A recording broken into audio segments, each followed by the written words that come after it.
learners, and welcome to a revision on straight line functions. Before we begin, I think it would be a good idea to have a piece of paper and a pen in front of you, and I think it's a very good idea to push pause whenever something is said that you want to write down what's been said and write down something that you've learned that you might not have known before, and then to carry on watching the video. Right, let's begin with the straight line. A straight line is a graph which has a standard equation that is y is equal to something times x, which we call m, plus a constant, which we call c. The important thing that makes a straight line is that it must have in its equation a relationship between x and y, not x squared, not 1 over x, but between just plain x and y. Now, when you rearrange an equation so that it's in the form of its standard form of y is equal to mx plus c, you can then tell a lot about this particular function. The first thing that we can tell is that this m in the equation we know stands for the gradient of the graph, which is basically the slope of the graph, how steep or how shallow the graph is, whether it slants up or down. We should always remember that if a graph slants upwards, it would have a positive gradient, and if a graph slants downwards, it would have a negative gradient. We should also remember that there's a very easy way to find gradient. Gradient is the change in y divided by the change in x. That delta sign that I'm using, the triangle, is the Greek symbol for delta, but it means change in a particular coordinate. Now this formula is on your formula sheet, and it's written as gradient is equal to y2 minus y1 over x2 minus x1. So it's always very easy to calculate from a graph. The other basic thing in our equation, which is very useful, is that the c, the constant at the end of an equation in a straight line, stands to represent the y-intercept. So your y-intercept of any straight line can be seen from the standard form. X is 0 and the y-intercept is c. Now why this works is that we've just said that x is 0 when I'm looking at the y-intercept, which means I simply get y is equal to 0 plus c, so my y value is c. Now that's your basics of your equation, which you can tell simply by looking at it. Let's move on now to how do we plot a graph. Plotting straight lines are the easiest graphs to plot because all you need are two different points on your graph, and then you can simply join the dots with a ruler.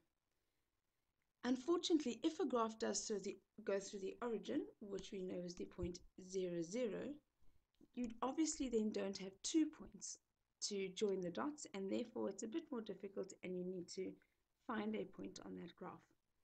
Let's start with an example that says f of x is equal to 2x minus 1.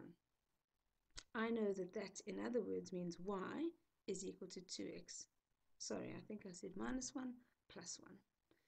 Easiest way to plot a straight line graph is not to find two random points, but to find our x-intercept and our y-intercept. We know that at our x-intercept, our y value is 0, which means I can substitute in 0 for y, which would be 2x plus 1. I can subtract 1 on both sides, and then I can divide by 2 on both sides, and I get x is equal to a half.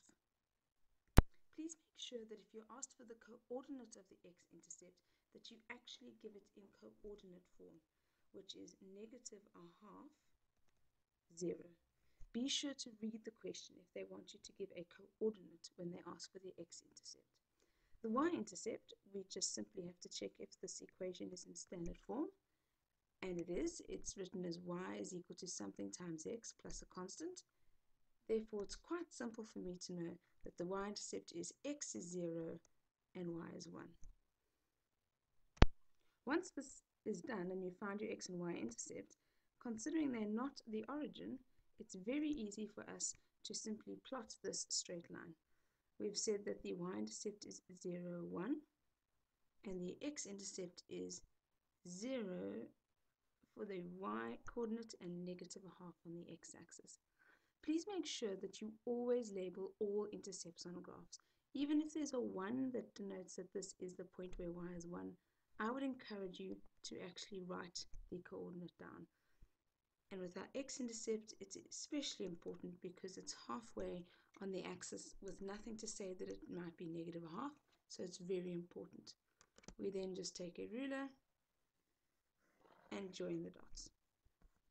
We should always put arrows at the end of our functions, as technically they carry on forever, and we should label our function, which is why we like that f of x notation. It allows us to label our straight line very easily.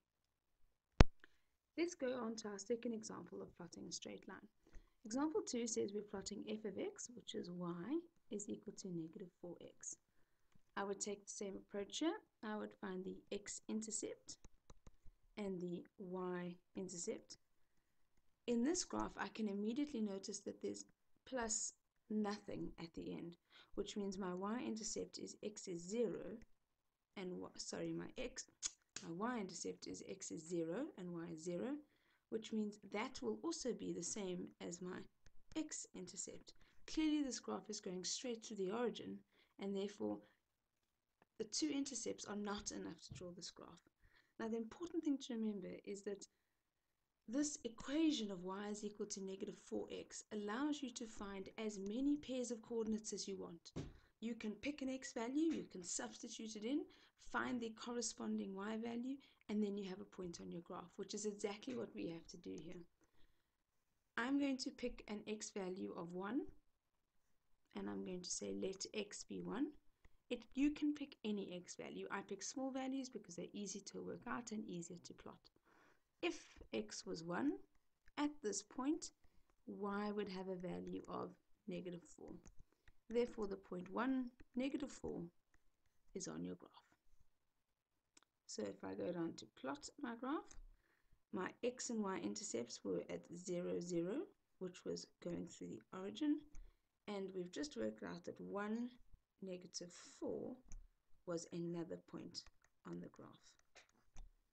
Again, we pick up a ruler, we join the dots, we make sure we put arrows on the end, and we label this f of x. Right, let's move on to equations from graphs. I think the most important thing when being asked for equation of any function is to realize the function that you're trying to find the equation of and to immediately write down what we call the standard form. You need to know what you're trying to find in order to go and find it. So I would write down y is equal to mx plus c as soon as I realize that I'm trying to find the equation of a straight line. Quick recap, we know m is gradient. We know that there is a formula on our formula sheet which says gradient is y2 minus y1 over x2 minus x1, and we know that c is the y-intercept. So let's go to our first example. Find the equation of the following graph. Immediately I would write down it's a straight line, so y is equal to mx plus c. I always try and look if they've given me the y-intercept because that will give me immediately the value of c, and they haven't given me the y-intercept, so immediately I'd write down y is equal to mx subtract 6. Now, secondly, I need to find my gradient, which is very simple since I have a formula. So gradient is y2 minus y1 over x2 minus x1. It really doesn't matter whether I choose this point or this point as my second point or my first point. It simply matters that whatever point you choose, that you use that particular coordinate first in your equation. Considering the fact that I don't have this coordinate written down for me, I always get into the habit of writing down the coordinate of these two intercepts so that I don't make a silly mistake when I'm substituting into my formula. So I'm going to choose this point as point 1 and this point as point 2. It's completely arbitrary, which means I have a y value of negative 6 and I'm taking away a y value of 0 divided by an x value of 0 take away a x value, of -2. So I have my gradient is -6 over 0 plus 2, which is 3, which is a gradient of -2, which means I'm complete. Therefore, y is equal to -2x minus 6. Please make sure that you always look back and think, do I think I'm right? Now, I do think I'm right because I can see my gradient of my graph is slanting downwards. Therefore, I did expect a negative gradient. It does go through -6 on the y-axis, so I think this is probably correct. Right, let's turn our attention to the second example, which I specifically chose because it is a straight line, but we haven't given you the y-intercept. It is a straight line, so I would begin with writing down my standard form of my equation, and then looking at my graph and realizing, oh, I don't have a y-intercept, so I can't automatically tell you what the value of c is.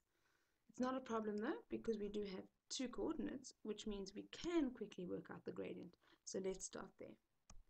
Gradient is y2, take away y1, over x2, take away x1.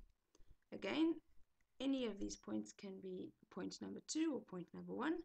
I'm going to have 6 take away 2, 6 take away 2, divided by 1 take away -1, 1 take away -1, which is 6 take away 2 is 4, 1 plus 1 is 2, and I end up with a gradient of 2. Please take a moment to look at your graph. Is that possible? Yes, it is. This is a positive gradient. My graph is sloping upwards, so I'm probably right. Which means at the moment I have y is equal to 2x plus c. Now this is the most important things about graphs, which I think people forget, is that if you are given a point on a graph, that means that that point can be substituted into the equation for that graph, and that point will, we call it, satisfy the equation. It will work in the equation. So I can substitute in y is 6 and x is 1, and it must work in this straight line equation. Now, why that's wonderful is that as soon as I do that, if I substitute in y is 6 or x is 1, I now have an equation with one unknown, which means I can solve for my unknown. And that's the most powerful thing to remember with equations. If you have an unknown in the equation, you can always substitute in a point on the graph. If I picked -1, 2 to substitute in, I would get out exactly the same value for c, because they both work on this straight line. If I quickly solve this, I get c is a value of 4. Which also looks quite possible because here I have a y value of 2 and it goes up to 6. So going through the y-axis at 4 is possible. Therefore, my answer at the moment is y is equal to 2x plus 4. Now that's a brief recap of a straight line. The important thing is to practice. There's no reason for you ever to get a question wrong in a straight line because they really are the most simple of graphs. So please make sure that you practice your straight lines.